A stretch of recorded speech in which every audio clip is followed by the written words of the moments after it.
belum sempurna. Status akhirat masih belum maksimal. Yang antum sebetulnya maunya apa? Utsman sholat malam ngikut Nabi, kaki bengkak. Antum pengen ke surga Firdaus malam, mata bengkak.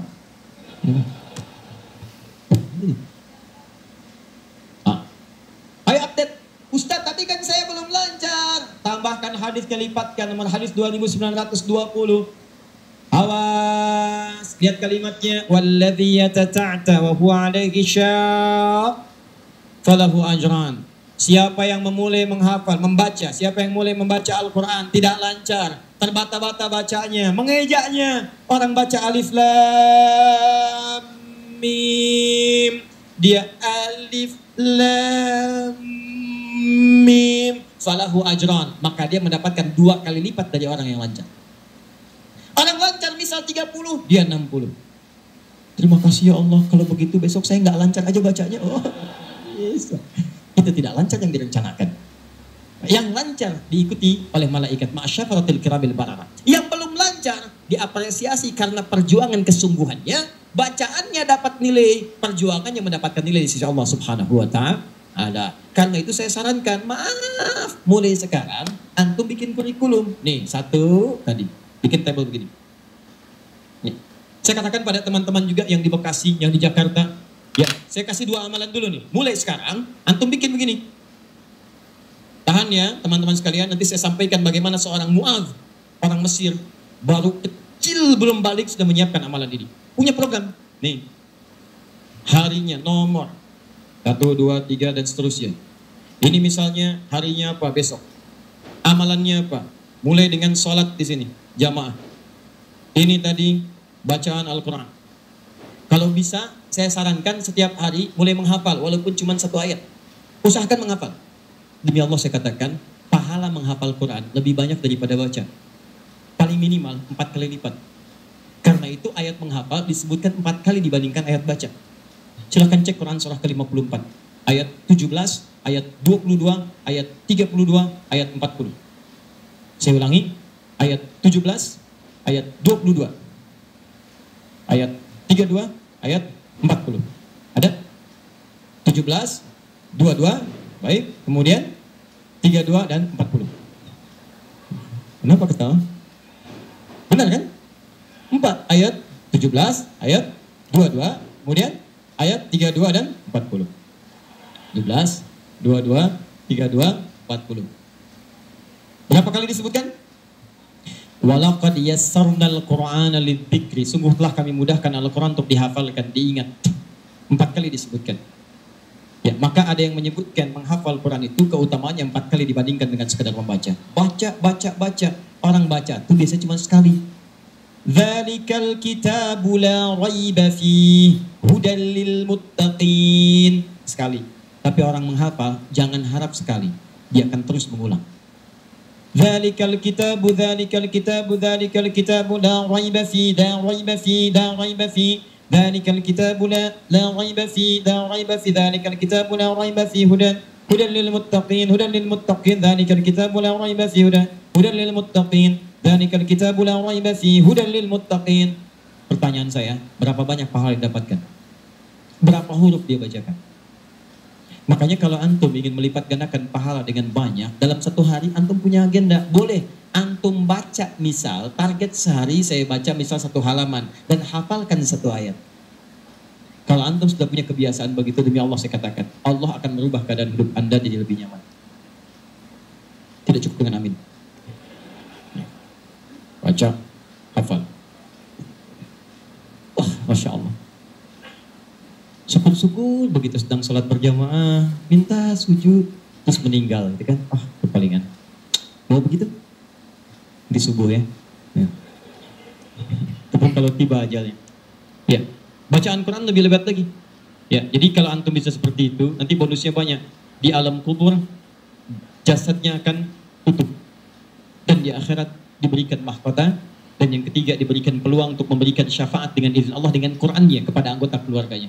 Ahli Quran itu, kalau dia hafal kemudian Qurannya, benar menghafal Qurannya, maka saat di akhirat akan langsung dimuliakan oleh Allah. Dipakaikan jubah kehormatan dan membimbing, menggandeng bapak ibunya yang saleh, yang beriman, beserta pasangannya dan keturunannya untuk dibawa masuk ke surga. Itu ada di Quran surah ke-35 ayat ke-33, ditafsirkan dengan Quran surah ke-13 ayat 23 sampai 24 dengan awal kalimat yang sama. Jannatu 'adnin yadkhulunaha. Ada para penghafal Quran masuk surga Aden di Quran surah 35 ayat ke-33. Jadi masuknya dari surga Aden menuju tingkat surga yang paling tinggi. Tertingginya apa? Banyak. Nanti ada dengan para nabi, ada orang yang sesurga dengan para nabi di Quran surah keempat ayat ke-69. Ya. Wa may yuti'illaha wa rasul fa ulaika ma'al ladzina an'ama Allahu 'alaihim minan nabiyyin. Ada orang-orang yang masuk surga, orang taat kepada Allah dan Rasul, taat sekali. Saat di surganya semua dengan nabi, sesurga bersama semua nabi. Jadi ada beberapa nabi, ada semua nabi.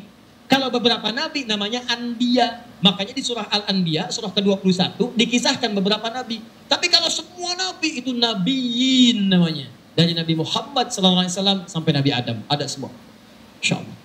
Muhammad SAW bin Abdullah, bin Abdul Muttalib, bin Hashim, bin Abdul Manaf, bin Qusay, bin Murrah, bin Kilab, bin Ka'ab, bin Ghalib, bin Fihil, bin Malik, bin Nadar, bin Kinana, bin Khuzaimah, bin Mudrika, bin Ilyas, bin Nizar, bin Mudar, bin Ma'ad, bin Adnan, bin Adi, bin Adri, bin Muqawwam, bin Nahud, bin Tari, bin Ya'rub, bin Yasub, bin Nabil, bin Ismail alaihissalam, bin Ibrahim alaihissalam, bin Azar, bin Nahud, bin Abir, bin Kinan, bin Al-Fahsyad, bin Sam, bin Nuh alaihissalam, bin Mikhail, Matusyara, bin Kinan, bin Anbas, bin Tif, bin Adam alaihissalam. Kumpul semua. Jauh-jauh Nabi Ibrahim ke kanannya dari Sayyidah Sarah, muncul kemudian Ishak, dari Ishak Yaqub, dari Yaqub turun Yusuf, dari Yusuf terus sampai dengan ke Musa, ke Daud, ke Sulaiman dan seterusnya, muncul sampai ke Nabi Isa. Nabi Isa bapaknya Imran menikah dengan Hannah, samping kirinya kemudian ada Zakaria. Terus itu semua nabi antum bisa lihat. Masya Allah. Akhi, antum di mana? Surga A dengan siapa? Depan saya, Masya Allah, ganteng-ganteng Nabi Yusuf. Dulu teman kita lihat sinetron ganteng-ganteng serigala. Ini Nabi. Kita lihat Nabi Yusuf. Belakang saya Nabi Ibrahim. Depan kiri saya Nabi yang punya tongkat jadi ular. Nabi Musa alaihissalam. Kanan saya Nabi yang sangat saya rindukan, Nabi Muhammad SAW. Diberikan mahkota. Tafsirnya di At-Tirmidzi nomor hadis 2915. Begitu dia kemudian akan naik, maka Qur'annya berkata, Allahumma halli, ya Allah, tolong hiasi dulu tubuhnya. Bedakan dengan yang bukan ahli Quran. Bedakan. Yuhallawna fiha min asawir. Demikian ayat Qurannya. Maka kemudian dia dihiasi dulu. Ada gelang-gelang emas, ada macam-macam. Semua tubuhnya indah. Maka Allah firmankan. Apa kata Allah? Begitu dikatakan Allahumma halli. Maka kata Allah, pakaikan mahkota kehormatan. Begitu dipakaikan ya Allah, berikan pula pada fasilitatornya, kedua orang tuanya. Sepanjang mereka beriman, maka dipakaikan di atasnya mahkota yang lebih terang daripada sinar masuk mentari yang ke rumah. Ya Allahumma ya Allah, Allahumma halli, ya Allah tambahkan kepada penghafal, bedakan dengan fasilitator. Fayulbasu ilaihi libasul karamah, maka dipakaikan jubah kehormatan. Begitu dipakai jubah itu, kemudian difirmankan, waqra waqan fa inna akhira qiraatika akhiru manzilatika. Sekarang kamu masuk ke dalam surga dengan bacaan Quran yang biasa kamu bacakan saat di dunia. Akhir tempat tinggalmu, disitulah ditunjukkan pada akhir bacaan Quranmu. Begitu dia baca Quran, setiap dia baca masuk surga, naik ke tingkat yang paling tinggi. Dan dahsyatnya saat dia akan masuk surga itu, dia akan menggandeng bapak ibunya, istrinya, keturunannya. Buku Quran surah ke-13 ayat 23 sampai 24. Kalimatnya sama awalnya, Jannatu 'adnin yadkhulunaha. Ada orang-orang masuk surga Aden, ketika akan masuk, wa man salaha min abaihim, dia gandeng bapak ibunya yang saleh. Wa azwajihim, pasangan-pasangannya, wa dzurriyyatihim, dan keturunan-keturunannya. Allahu Akbar. Di dunia ahli Quran itu kemuliaan Qurannya akan merembet pada sekitarannya. Silahkan cek kalau nggak percaya. Anda punya anak hafal Quran 5 tahun, bapak ibunya akan ikutan mulia. Musa yang hafal Quran, bapak ibunya dihajikan. Ahmad Kabil yang hafal Quran, ibunya, perawatnya, gurunya, teman-temannya ikut haji semuanya. Nggak percaya silahkan. Demi Allah saya katakan, Quran turun di 1 bulan, bulannya jadi mulia Ramadan. Quran turun di 1 malam, malam jadi mulia Lailatul Qadar. Quran turun di 1 hari, harinya jadi mulia hari Jumat. Quran turun di bawah malaikat Jibril, Jibrilnya jadi mulia, penghulu para malaikat. Quran diturunkan pada Nabi Muhammad, naik status jadi Sayyidul Anbiya wal Mursalin. Quran turun di Mekah, Mekahnya